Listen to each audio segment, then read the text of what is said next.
If you're from the United States and your family has been here for more than 4 generations, chances are you have what I like to call a mythical native ancestor. This is someone who you vaguely think is related to you and you know little about, but you're pretty sure exists. This isn't unique to white households, and it's pretty common in black households, though I think the reasons may be a bit different.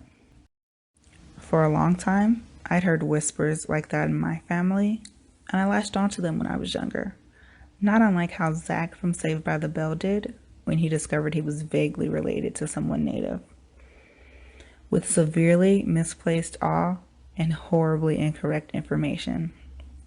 As I got older, it seemed less likely to me that the generationally inherited ginger hair and gray eyes on my mom's side could be attributed or explained away by my flawed conceptions of what nativeness was. So I rejected them altogether and decided that I was just black. In the Buscombe reading we had, called The Liberal Western, he notes that in the 1930s, the representation of sexual relations between white and black was strictly forbade, but no mention was made of sex between whites and Indians. I think this has a lot to do with the exoticism of being part native as a white person, and for black people, a denial of non-consensual European ancestry. It's much easier to say that your great-grandmother was native than to admit that actually her father was the slave master's son. But what if both are true?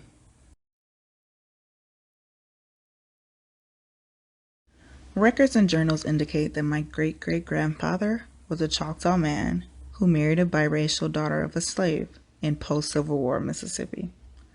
2 hours away, in the bayous of Louisiana, a Blackfoot woman marries a Creole man. Many babies, and many generations later, you've got me, a black woman. But is that accurate? Am I disrespecting my ancestors who no doubt faced unimaginable prejudice by not acknowledging my native ancestry?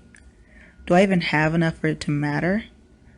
If I wanted to know more about the communities my ancestors came from, how do I do that respectfully while honoring the agency of natives that exist today?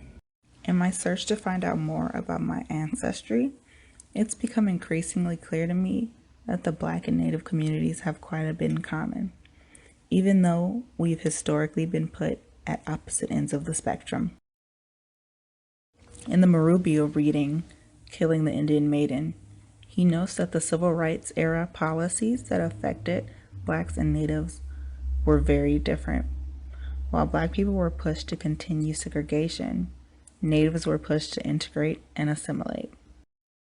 In post-civil rights era America, native sovereignty and equal rights for black people are still salient issues.